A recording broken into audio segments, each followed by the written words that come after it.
Welcome back to all my viewers, and I again apologize for a big sabbatical which I had to take in order to clarify a few of the things that were going on around in my life. Well, it's not neither here nor there. Today's topic is something that fascinates me to the core of it. Why? Because we know what is happening, we know what's going on, we know how we are being manipulated by the masses, by people, by our own loved ones, but still we decide not to do anything and play along with it. Obviously, I'm talking about dark triads. When we hear the word dark triads, a few of the things comes to our mind like Machiavellianism, psychopathy, sociopathy, and so on and so forth. And you think that these are monsters, like people who are living, who are being imprisoned or who are incarcerated. These are the ones. Well, you couldn't be further from the truth. If you think that monsters live in prisons and crime documentaries, do you think you're right? No. The dangerous ones, as they are called, wrong. The most dangerous people are eating dinner next to you. You will never know the person next to you how capable he is of destroying you without he doing anything. That is how they control you, running your offices and laughing in your group chats with clean records and dirty intentions. You can never tell a person what they are thinking just by looking at them, because these people have mastered their emotional, their facial expressions. You cannot tell whether they are being truthful or they are being deceitful, because they have mastered their emotions in a way that it becomes almost impossible for you to see behind the mask. They don't need handcuffs because they have charm. They'll charm their way through whatever it is that they want. They don't need a weapon, they have your trust. If they have your trust, why do they need a weapon to hurt you? They can simply break your trust and shatter you into pieces. Today's let's talk about dark triad, how narcissism, Machiavellism, and psychopathy quietly run families, offices, and even friendships without ever touching the crime line. You won't even consider that as a crime, because how they do it. They are so cunning, conniving, thieving, that it is almost impossible for any sane mind to understand or to identify such a behavior. So let's look start from the very obvious, very basics. What the dark triad really is. Well, in the echelons of psychology, it is called dark triad for a reason. Three personality traits that are normally shiny but morally rotten. They might seem like very like hunky dory, glitz and glory from the outside, but if you look deep inside, you will see how rotten their soul, their thought process, and everything in between. They have zero conscious levels. Narcissism, Machiavellism, and psychopathy falls under these categories. Dark does not mean that they are rare, but because they are hostile, manipulative, and disturbingly effective in real life. Now, if you look at all the successful people, all the CEOs, all the leaders, to some extent they have this quality. The term Machiavellism was coined from a famous philosopher, Niccolo Machiavelli, who wrote the famous book The Prince, in which he gave clear dictates on how to control the masses, how a king should be able to control the masses without lifting his or her sword. Narcissism is endless hunger to be worshipped. There was a person by the name of Narcissus. He was so entrenched by his own shadow that he couldn't look beyond it.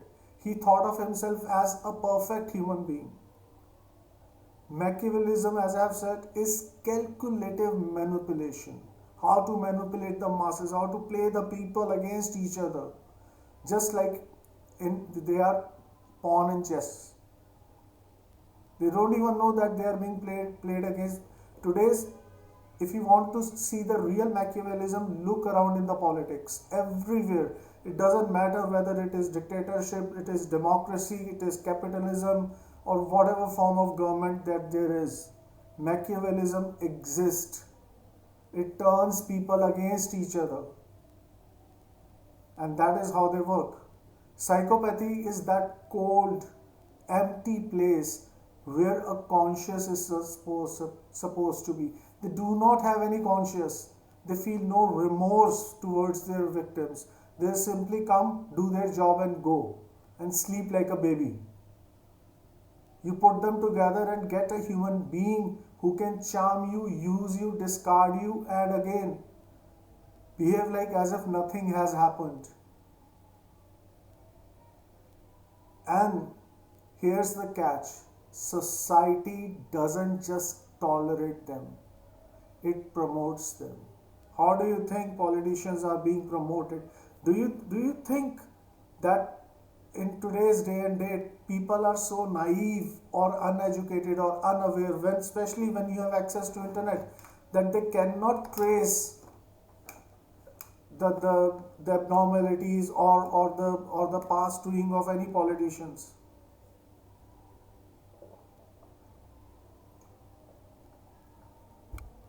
Especially when they are good at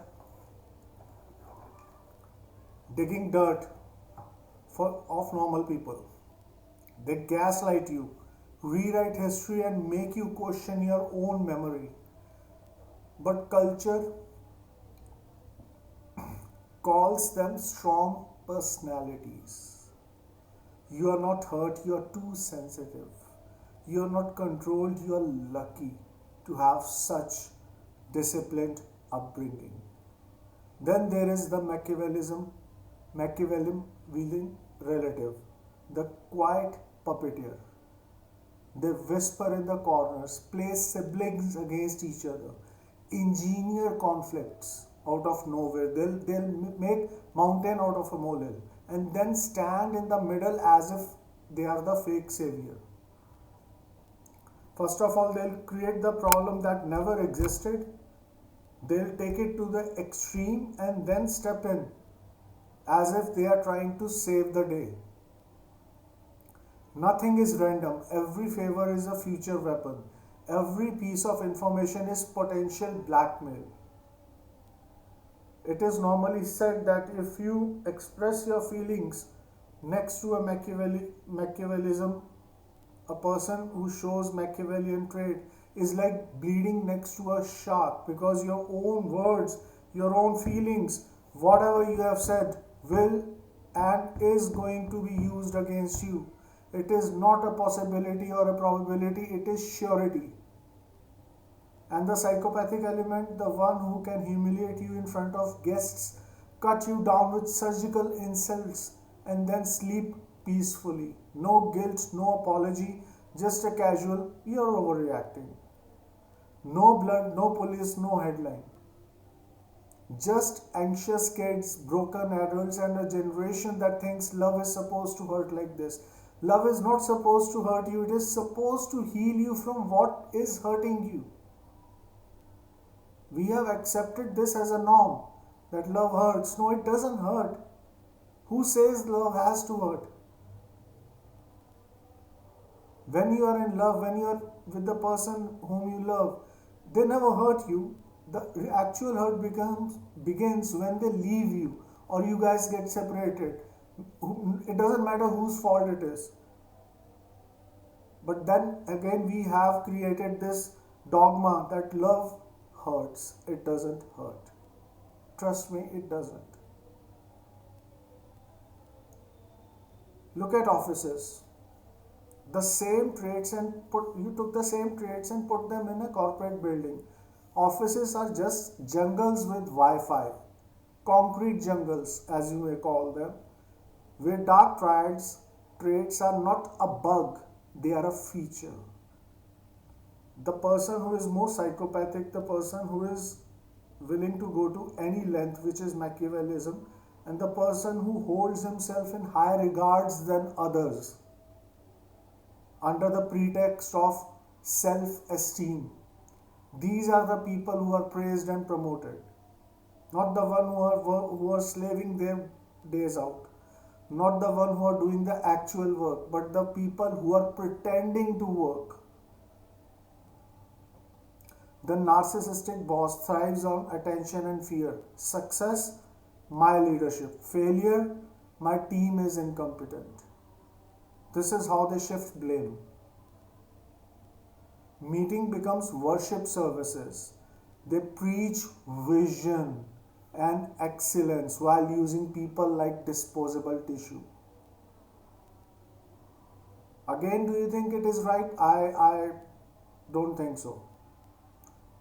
If anything, it does more harm than good. That is why when I was working full-time job, I had never attended any meeting because I know my definition of meeting is a bunch of people getting together to decide that this cannot be done. And let's fix another meeting where we will discuss what another thing that cannot be done. I have never seen any positive resolute come out of any meeting. For me, meetings have always been a joke, like people are trying to impress themselves or cutting other down to their knees and whatnot. It is just a blame game. Adult toddlers pulling each other down. And then there is one Machiavellian colleague, the smiling assassin. Always listening, always collecting intel, friendly to your face, lethal to your reputation when the door closes. Also known as backstabbers. They will use you as a ladder just to move up in the hierarchy. They are not your friends. They are not your well-wishers. They do not care how you feel. They could care less if you feel hurt. They don't feel like that. And the psychopathic high achiever. That's the one who can fire 10 people before lunch and joke about it at dinner. No remorse, just numbers, targets, and it's just business. The phrase which goes on, nothing personal, it's just business. We have to let you go because of blah blah blah, whatever reasons. Research shows that leaders, especially in corporate and political world, often score higher on psychopathic traits. As I told you, that most of the leaders, most of the successful, so-called successful people, they have high tendency to show one or all of the dark traits. So when your office feels like a polished battlefield, it's not your imagination. Now let's look at friendship, emotional minefields in disguise, as I call them. It is a place where you think you're safe from being exploited. The narcissistic friend must be the main character of every story, every party. It feels as if they think the whole world revolves around them, and everything will come to a standstill if they decide not to do it. My Machiavellian friend is loyal to one thing only: benefits. They calculate who has status, money, connections, and adjust their friendship accordingly. They are not going to be friends with everyone. They will pretend to be friends with everyone, but they are not.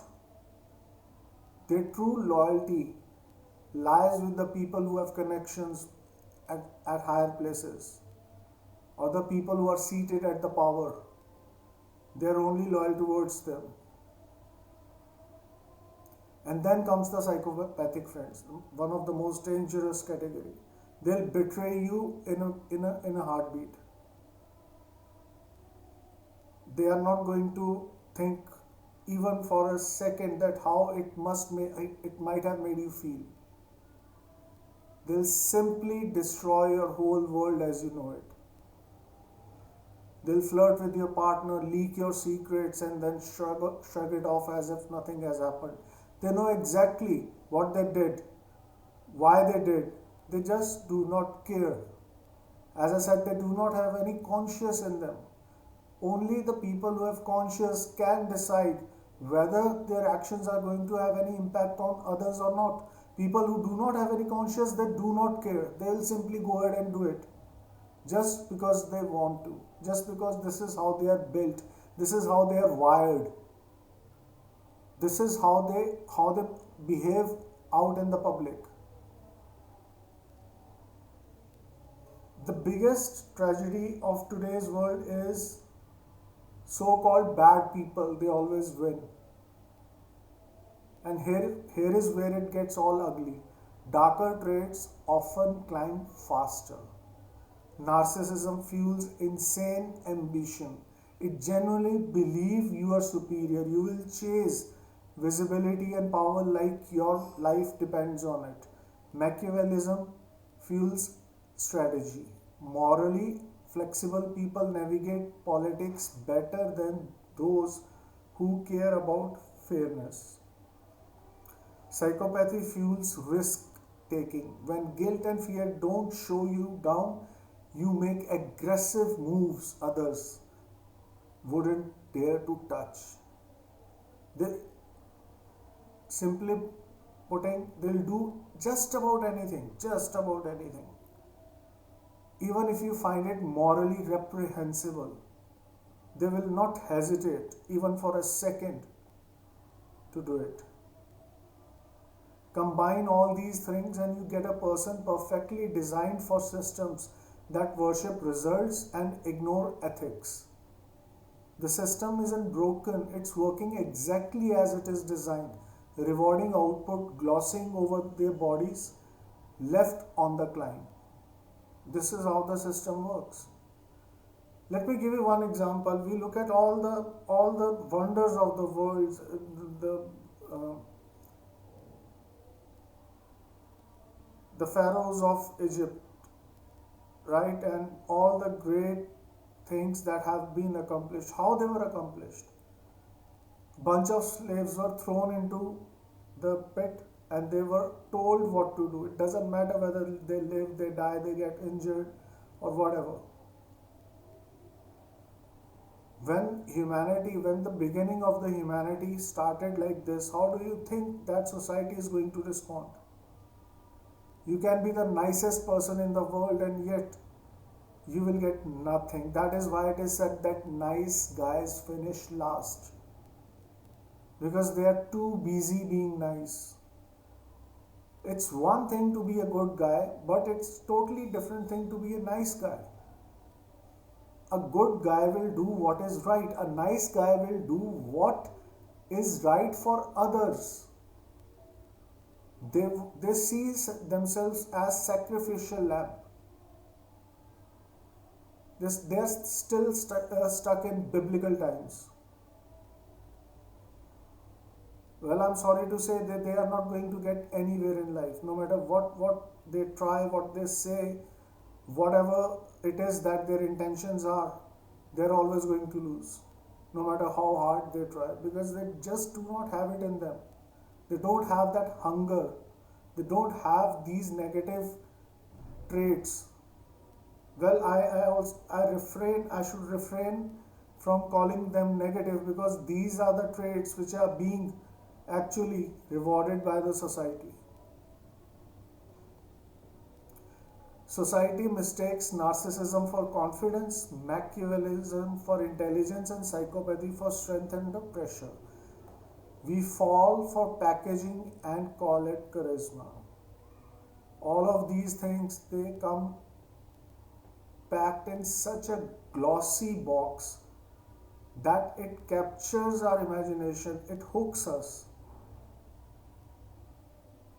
And whether we like it or not, we lean towards them.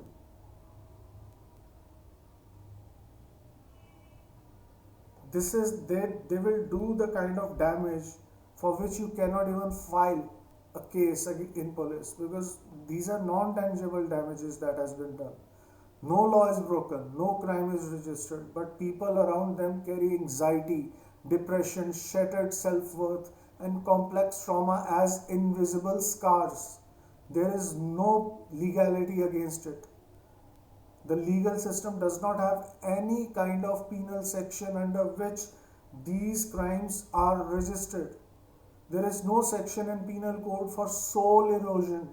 When you erode away someone's soul, their happiness, their dreams, their lives once they envisioned, no government from slow psychological murder using manipulation, gaslighting, and emotional neglect.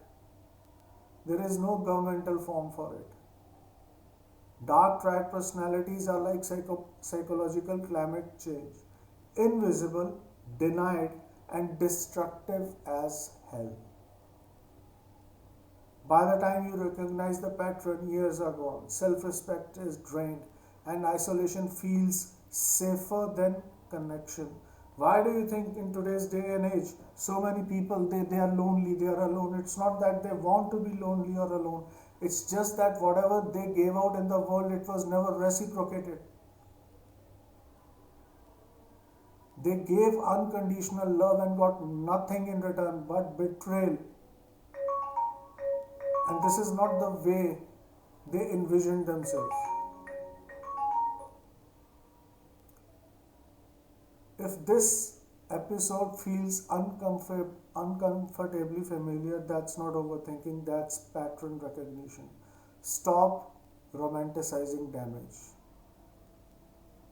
When we are watching a movie, the hero is all damaged and all, he gets his ass beaten by the villain for more than half the movie, and we romanticize that. We romanticize how he bounced back from all the ugliness that was supposed to kill him, but that's not how reality works.